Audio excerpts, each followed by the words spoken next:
What's up, everybody? Welcome back to Season 8 of the Matt Report. It has been nearly 7 months since I've published an episode through this channel. I hope you all still listen to it. I hope you just didn't delete it. Of course, if you did, then we're probably not listening to this, so this is kind of a waste of breath. But anyway, welcome back. Season 8 of the Matt Report is upon us. This is going to be a solo show. So I'm the smartest person on the line right now. So I do apologize if you're looking for somebody a little bit smarter than me to have a discussion with. That's not going to be in this episode. It'll be in the next episode of Season 8. And the story arc behind Season 8 is all about the change in the WordPress space. So, we're going to talk about, is there change? What changes do you see? How are you going to address this in your business? How have you? What does the outlook for WordPress look like in your eyes? A great diverse panel this year, people that have been doing all sorts of things, client services, products, consultation, SEO, all kinds of things. So I'm super excited to get this out. And we're going to do the more roundtable approach this season. So collecting a lot of minds at once. I really felt it was important for this topic to not just get a one-sided conversation, but between me and somebody else, but more of that roundtable discussion, so people could say, yeah, I see that point, but here's how I approached it, or I don't really see a change in WordPress, and here's how I've structured my business to sort of, safeguard myself against any kinds of changes in, WordPress software, be it, Gutenberg or something else. So definitely some great, solid discussions this season.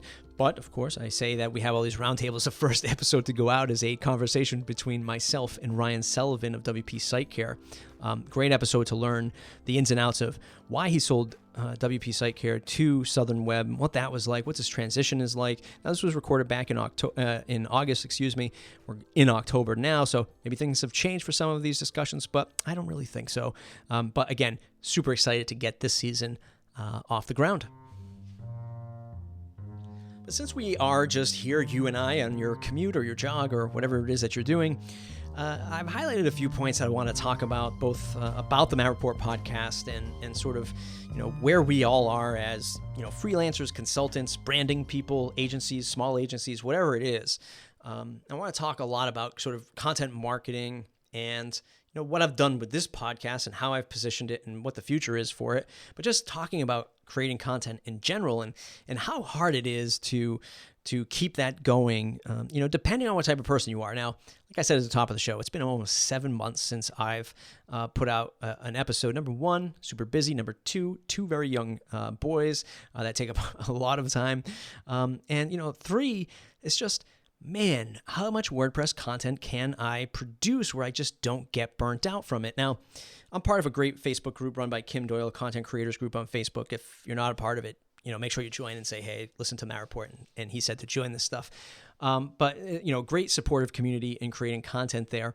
But as we go into now the holiday seasons of 2018, and before you know it, it'll be 2019, it's funny to see marketers that have always, or the industry in general, right? It was super easy back in the day, right? Super easy with air quotes. All you had to do is do some SEO stuff and you would rank. And then it was, well, things are getting pretty tough on SEO, but now there's all these mobile devices. Now you have to have a mobile website, and there was all these big milestones that one could point to, whereas all you had to do was comply with that milestone and you would win. Nowadays, it's content marketing and it's word of mouth. And which is hilarious to me, and we'll save that for another episode. That word of mouth is becoming so important to some big, high-reaching marketers that are out there in organizations like a HubSpot, like Jay Bear. But the idea of content marketing it's so broad, it's so vast, right? And you can approach it in so many different ways, and there's so many different ways to measure the success. Now, when I started the Matt Report podcast, years ago, I don't even know, 5 years now, 300 plus episodes, people say to me, or always ask me when I'm on other podcasts, hey, did you get an ROI from the Matt Report? Was it worth doing this show, and why did you do it? So, really it was for me to break into the WordPress community. The only way I knew how was to have conversations with people and hopefully just do it at random and see what happens. Now, over the span of these, half a decade, yeah, the show has brought in, multiple six figures worth of business over that time. It's not something I could just point to and say, oh, episode 37, when I talked about this, that's what sold somebody. No, It was the consistency, or is the consistency, hopefully the intelligent talk, right, about WordPress and what I can do. I've had a good mix of customers that have come directly to me who are somewhat tech savvy, somewhat in the WordPress space, have listened to my show or saw me talking to WordCamp, listen to a few episodes and were like, hey, we want to do business with you. Sounds like you know what you're talking about. And yes, they have definitely, signed contracts worth, 15 grand, 20 grand, 50 grand for these web projects that we've had that were directly a result of listening to at least a couple episodes of the show. The flip side of that are all the connections I've made in the agency space. So, many people that are running bigger agencies or part of big global agencies that have listened to this before say, hey, you know what? You have a smaller agency, here's some business. It's stuff that we're not going to touch, but we trust you. We think you know what you're talking about. And it's the same thing. We listen to some episodes. You know what you're talking about. And, who else would we trust other than you? And they've sent me business. So definitely a direct result, ROI, I should say, on the show. Many of you might have that same approach with a piece of content that you do, so a blog or a podcast or a YouTube channel. Others can directly measure the results by, sales. If you have a e-commerce product, a digital product, a membership course, you can probably more easily measure the success of that stuff.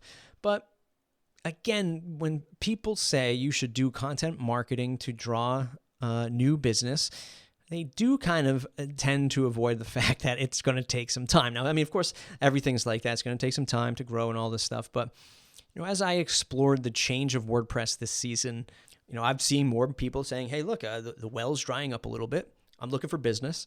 Can anybody, refer a company to me or do some work for you, whatever it might be. And I think what I see is a lot of people start to look at content marketing like, maybe this will solve my problem. Maybe if I start doing something and creating content, I'm going to land some business. And while it might be true, maybe start blogging or creating a podcast or a YouTube channel, yeah, you can start to get known a little bit. But what happens is when most people get into that dip in their creative space or their consultancy, whatever it is, it's already too late to begin the content marketing wheel. And I guess what I'm getting at here is the content marketing stuff takes time, and you also have to really niche down to find the right audience. So I see a lot of these folks that are online and they're really great at social. They're very active on Twitter or on Facebook or in Facebook groups, but they're always talking about, just WordPress stuff and not really highlighting themselves and seeing, what it is that they can actually really do and bottle it up into a consistent sort of content marketing wheel or mechanism or engine, however you want to label it, really something that they could beat the streets with and say, here's what I'm really good at. I'm a high-end JavaScript developer. I'm a great, front-end developer, and here's why. Here's all the, the pieces of the puzzle. Or I'm just a really good WordPress experienced user, and I'm good at marketing. I have this good message that I think I can really put out there. And they don't really bottle that up into something consistent. And, myself included, we all sort of get our blinders on sometimes. You start, doing this stuff on social and you sort of happen upon an audience and you don't really realize it. But, when the time comes where you need a little bit of help, you need people to reach out to. If you started your content marketing game, or at least you're branding yourself a little bit, I know a lot of people are squeamish about that. But if you started it a year ago, you'd be in a much better place. And while I know that sort of measuring the success of content marketing is difficult, especially if you're doing just a podcast or even a YouTube channel or whatever it might be, I would argue that there's a lot of opportunity that people aren't tapping into in their local markets. And it's funny how, old things become new, new things become old, that kind of thing. Before the dawn of the internet, everybody was doing, or at least the social networking world, I should say, everybody was, getting a lot of their business in the local economy. And then they realized, hey, I don't have to, go to somebody's office anymore. I could service somebody halfway around the world and charge 3 times as much because this type of customer is way better than the pizza shop owner down the street. But I think now in 2018, you can use the fact that a lot of people have caught up in terms of understanding the internet and understanding social, that you could do stuff in person, let's say like a workshop or training or speaking at a local event, and then draw people back to, selling a course or doing straight up educational and training work around WordPress or whatever it is that you're really good at, coding, designing, that kind of thing. and doing it in a local environment where you can, fill a room with a few people and make $1,000, in a day. It's better than, hoping that somebody's going to show up, and you're not getting yourself into the doldrums of client work. It's something where you're going in and presenting a topic. So I think there's a lot of wins in the local side that people can really sort of exploit right now. Here's a great example is I've launched a local podcast. I did a pilot program of 4 or 5 episodes right around the time that I ended the Merit Report season 7.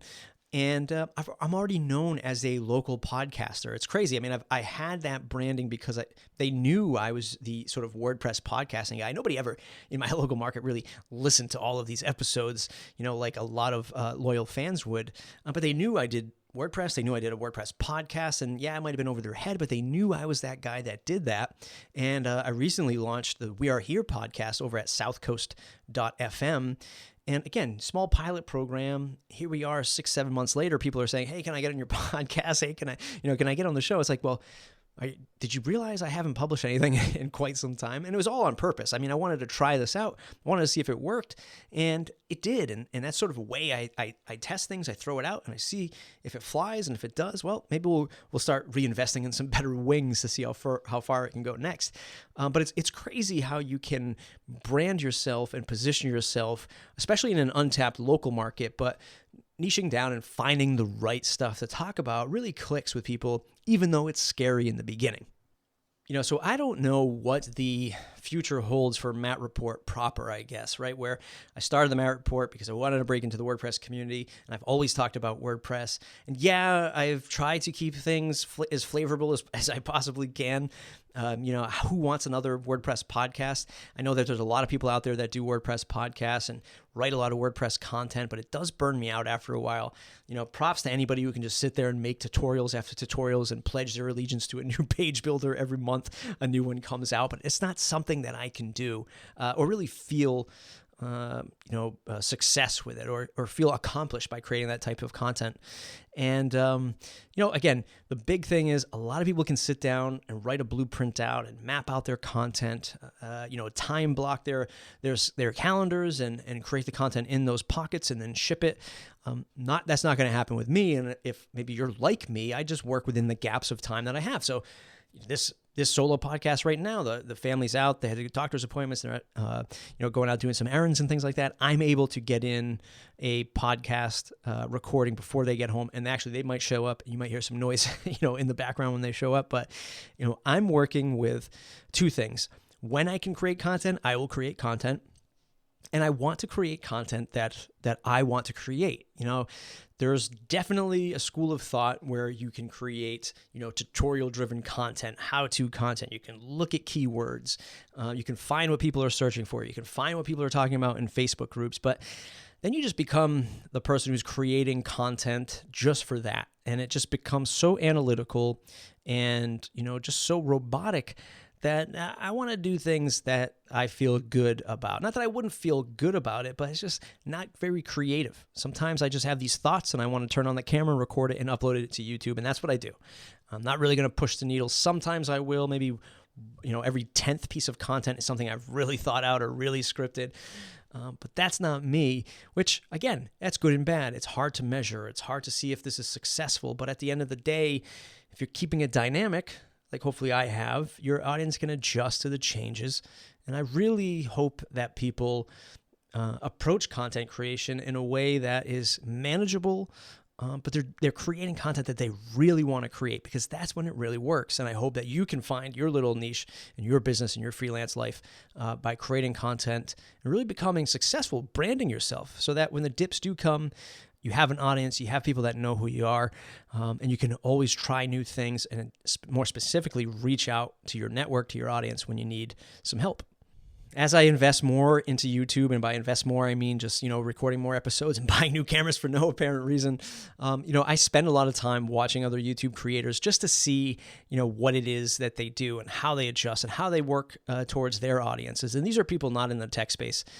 In fact, I don't really know many folks who do a lot of, internet business marketing stuff on YouTube that aren't just trying to pitch their existing product. I don't really know anybody like that.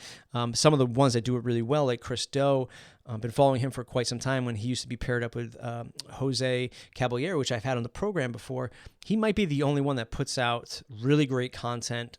He does have a membership. He does have a product that he sells, and it's cool, but the content he puts out is amazing. Of course, there's Gary Vaynerchuk, but that's if you want to wake up and take a shot of coffee right into your right into your arteries in the morning. And he has a higher end product that he sells, and of course he has this agency, and a lot of this stuff is sort of showmanship to get bigger brands, and I totally get that. But there's not a lot of people that do this stuff. If I could make YouTube reviews on WordPress plugins and themes as awesome as it would as like a camera review or a car review. I mean, these are products. These are hard products that you can touch, feel, look at. They're released only by maybe a dozen at most companies across the world, or maybe a little bit more than that, but not hundreds of different developers or thousands of different designs, and they're all just slightly different. These are products that ship at certain times. They're usually more expensive. You can do awesome like B-roll and footage on that stuff. You can't really do that with WordPress themes and plugins. And I really tried my darndest to do stuff like that with Plugin Tut, but it was always just a screen recording. And it's difficult to mix in other creative content and still do that stuff every single day. And that's just not something that I would want to do. But my point is, if you step outside your comfort zone and watch music artists, right, and see how they create and see the changes that they go over, their span of their careers. If you watch, video game streamers, look how they have the most dedicated audiences watching them every day and donating to them every single day. You really start to understand the capacity of building an audience out there, and that you might not need to be at as big or find as many people as these folks have to grow your business, but it just sort of is an awakening moment. If you step outside of your typical WordPress or developer bubble and see what's out there and see how other people build their audiences, it really gives you some good insights. And I hope that people can sort of see other people's ways of doing things and opinions and sort of just pull from that and draw from that as inspiration and sort of work it into your business and your branding. Because I really think at the end of the day, you don't want to have these blinders on. You don't want to have this tunnel vision. You want to be able to see what other people are doing, because it's only going to help you in the long run. So, having said all of that, talking about all of this stuff in person and doing all these things, I do have something coming that I'm going to start testing out. So I'm not going to reveal the name of it yet. I'm not going to reveal how it's all going to be structured. But what I am looking for is I'm looking for people that are ready to pitch some new ideas. And if you remember, I had the Matt Report pitch contest where we had people on. It was sort of like a Shark Tank. I am sort of revisiting that again. So basically what I'm looking for now is, if you have an idea, if you have a new business that you're unsure of, you're still in the idea phase, like you know how to sort of put it together, but you need to pitch the idea to somebody, reach out to me. Go to mattreport.com/contact. I'd love to hear what your idea is. I would love to find out a little bit more and see if you're going to be a fit for this thing that I have going on. And if you're somebody that's out there who, hey, maybe I could be a mentor. Remember I launched WP Mentor a while back. If you're looking for somebody to sort of give some advice to and maybe hear that pitch and say, hey, I would do it this way instead, reach out to me again, mattreport.com/contact. Got this little thing I'm going to be working on. Again, not really a podcast, but we'll see where it goes. Really in the infancy stages right now. But again, if you're looking to build this idea or launch an idea and you're still in that idea phase, reach out to me, mattreport.com/contact. So that's all I have for you in this episode. It is the prequel to Season 8, launching really soon, hopefully within a week. From the time that you hear this, in 1 week, we'll have the new episode out there. Really hope you enjoy Season 8. Again, as always, hit the subscribe button. Join us on iTunes. Leave a 5-star review. Really helps us get found. Watch the YouTube channel, youtube.com/The Matt Report. The videos of this season. So you have the audio, of course, through iTunes and the website. And of course, now the videos will also be published on my YouTube channel, so you can watch them there as well. What's your big challenge this season, right? What is the big thing that you have going on? I guess I shouldn't say for the season, but for the rest of the year and then into 2019. What's the big thing that you're working on? What's the thing that's either holding back your ideas or something that you're just working up to launch? Really want to know what everybody else is working on. I used to ask this question all the time, but I'm super interested to know where everybody's at. Again, change of WordPress has sort of happened. It's happening. I want to know where you find yourself, and if you're working up to something new job, new new track in the business, whatever it is, new product, let me know. Again, drop me a line in the comments below or on the videos as I post them throughout the season. Hey, we'll see you in the next episode.